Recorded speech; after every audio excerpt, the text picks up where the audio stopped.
हाँ यार, there are two modes of mind right now. एक थोड़ा सा खुश है कि टीम ने बहुत अच्छा फाइट बैक करा, लेकिन एक बहुत ज्यादा डिसअपॉइंटेड है क्योंकि इस तरह के मौके हमें बार बार नहीं मिलते जहाँ पे हम ऑस्ट्रेलिया जैसी टीम को हराएं, और वो भी उनके बैकयार्ड में। अब तो ये ख्वाब की तरह ही रह गया क्योंकि इतने अरसे से कोई ऑस्ट्रेलिया में जीत आई नहीं है। तो आज एक मौका लग रहा था, लेकिन जिस तरह से ऑस्ट्रेलियन टीम ने कमबैक करा, फुल क्रेडिट उनको जाता है। कभी भी प्रेशर नहीं लेते और वो ये शो करते हैं कि वो क्यों पूरे क्रिकेट को डोमिनेट करते हैं इस वक्त। और credit goes to the captain Pat Cummins, जिस तरह की उसने इनिंग खेली है आज, उसने दिखाया कि अगर आप वर्ल्ड नंबर 1 हो तो आपको प्रूव भी करना पड़ता है ऐसी सिचुएशंस में। मैं बहुत ज्यादा डिसअपॉइंटेड हूँ पाकिस्तान की बैटिंग को लेके, क्योंकि ओपनिंग पेयर हमारा पता नहीं क्या होगा। कोई भी फॉर्मेट हो चाहे, या तो पाकिस्तान के पिचेस हो या कोई और पिचेस हो, वहां पे परफॉर्म ही नहीं करके दे रहे हैं। एक साथ पार्टनरशिप नहीं लग रही है। साइम अयूब आज फिर एक बहुत ही ज्यादा नई बॉल तो स्विंग होगी ऑस्ट्रेलिया में, और वहां पे अगर आप सॉलिड ओपनर नहीं है तो ये प्रॉब्लम्स आपको आएंगी। उनकी टेक्निक आज थोड़ी फ्लॉज में लग रही थी, और जिस तरह बॉल अंदर आई है तो मेरा नहीं ख्याल कि इस टेक्निक के साथ वो स्टार्ट या किसी भी ऑस्ट्रेलियन बॉलर को खेल सकते हैं अभी। बाकी बैटिंग लाइनअप वापस वही पार्टनरशिप नहीं लग रही। जब तक पार्टनरशिप नहीं लगेंगी लंबा स्कोर नहीं होगा। और हमने देखा इंडिविजुअल परफॉर्मेंसेस में हमारे पास अब्दुल्ला शफीक ने छोटा सा कैमियो अच्छा खेला। बाकी रिजवान और बाबर अलग ही लग रहे थे कि दो थोड़े एक्सपीरियंस प्लेयर है, बाकी हमें थोड़ा इनएक्सपीरियंस साइड लगी क्योंकि रिजवान और बाबर भी थोड़ा खड़े हुए लेकिन इनिंग को लंबा नहीं कर पाए।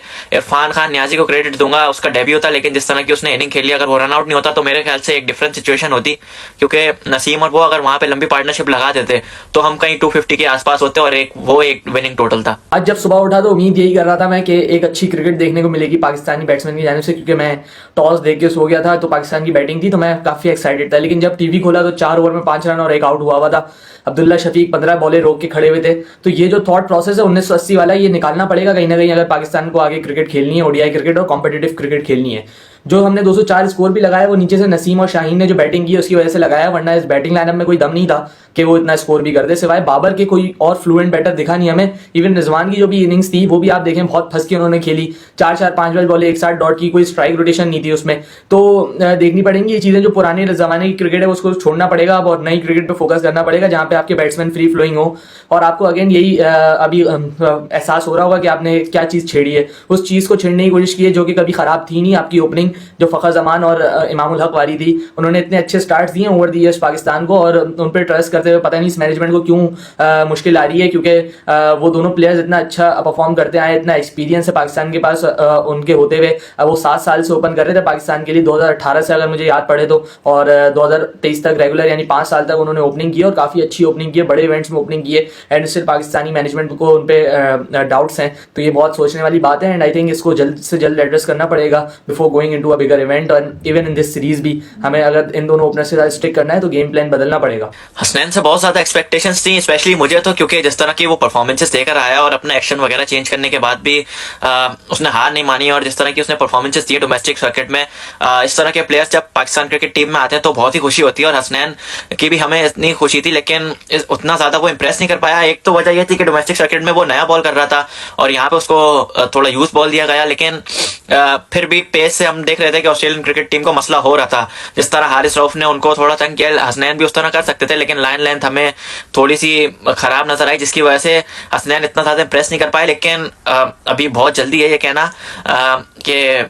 हसनैन का भी पहला ही मैच हुआ कमबैक के बाद, तो अगर पूरी सीरीज मिलती है तो होपफुली आगे के 2 मैचेस में हमें अच्छा कमबैक मिलेगा। इसके अलावा अगर हम दूसरों पे नजर डालें तो शाहीन, नसीम और हारिस रऊफ तीनों बड़े इंप्रेसिव नजर आए। शाहीन का उतना पेस नहीं था, फिर भी वो नया बॉल जिस तरीके से कर रहे थे जगह से और बॉल जिप कर रहा था विद द सीम, और इन स्विंग आउट स्विंग दोनों बड़ा अच्छा कर रहे थे जगह से। तो यही होता है, अगर पेस नहीं है आपका तो एक अच्छी लाइनर लेंथ पे आप स्टिक करें, तो उसकी वजह से उन्होंने एक विकेट भी ली और स्टीवन स्मिथ को भी बड़ा तंग करते हुए नजर आए। तो एक प्रॉपर बॉलिंग शाहीन की तरफ से, नसीम ने नया बॉल थोड़ा सा विवर्ट किया लेकिन फिर उसके बाद अपनी लाइन्स को संभाला, एक चांस वहां पे उन्होंने निकाला जॉश इंग्लिश का, लेकिन अगर वो कैच हो जाता तो वो सिचुएशन बहुत अलग हो सकती थी। पाकिस्तान इवन 30 to 40 रन से भी वो मैच जीत सकता था जिस तरीके से इंग्लिश ने बैटिंग की है उसके बाद। तो उन्होंने मैच तकरीबन ऑस्ट्रेलिया की झोली में कर दिया था उस वक्त, लेकिन स्टिल एक अच्छी बॉलिंग परफॉर्मेंस तीनों की जानिब से। हारिस को फोकस करना पड़ेगा कि वो रन कम दें, क्योंकि उन्होंने विकेट तो लिए हैं लेकिन उनकी इकोनॉमी रेट जो है वो 7.5 का, इन्होंने विकेट्स लेने के लिए जाते हैं इसलिए ज्यादा रन कंसीड कर जाते हैं। लेकिन एटलीस्ट वो जो रन कंसीड कर रहे हैं वो बल्ले से करें, एटलीस्ट वो उन्होंने वाइडों पे ज्यादा रन दिए हैं एंड वाइड के चौकों से ज्यादा रन दिए, तो इस पर कॉन्सेंट्रेट करना पड़ेगा हारिस रऊफ को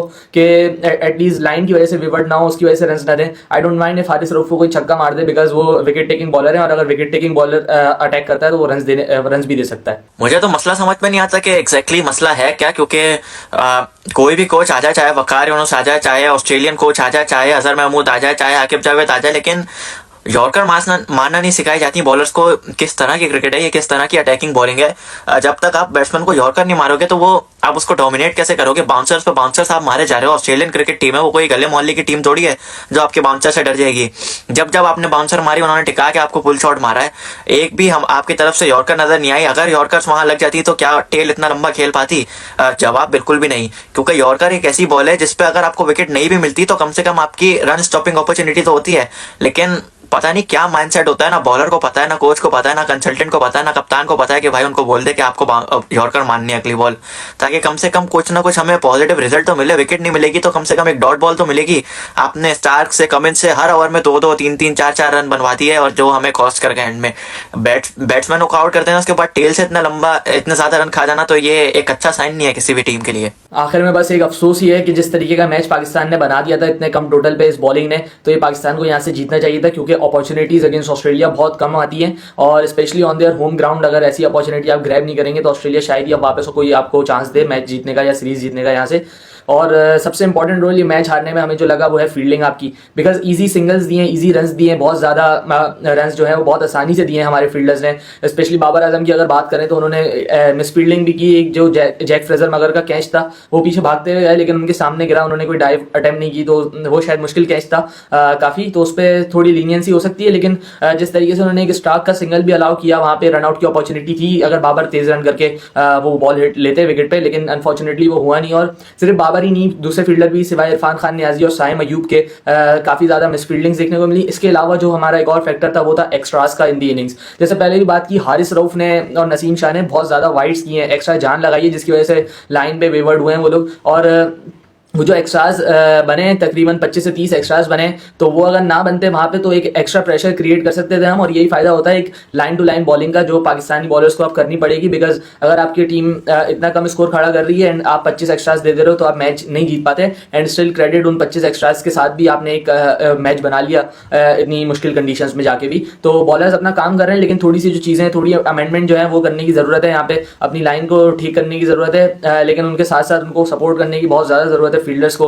जब तक फील्डिंग पाकिस्तान की अच्छी नहीं होगी, जब तक पाकिस्तान किसी बड़ी टीम को अपसेट नहीं कर सकता उसके घर पे जाके। हमने ये चीज़ ऑस्ट्रेलिया की टेस्ट सीरीज में भी देखी थी, वहाँ पे अब्दुल्ला शफीक ने मिचेल मार्श को चांस दिया था, उन्होंने मैच एक तरफ कर दिया। एंड अभी यहाँ पे भी आपने देखा जॉस इंग्लिश का कैच छुटा है यहाँ पे, जिसकी वजह से उनको भी मौका मिला एक, और उन्होंने बड़ी तेजी से 49 रन किए, वो जो मैच में एक बहुत बड़ा डिफरेंस साबित हुए। तो उम्मीद तो ये करते हैं कि जिस तरीके से आज खेला पाकिस्तान ने उसी फॉर्म को कंटिन्यू रखें। बॉलर्स और बैट्समैन थोड़ा सा साथ देते हैं बॉलर्स का, अगर यहाँ पे 250-260 भी लगाएं तो एक हमारी बॉलिंग ऐसी है कि इस टोटल को डिफेंड कर सकते हैं।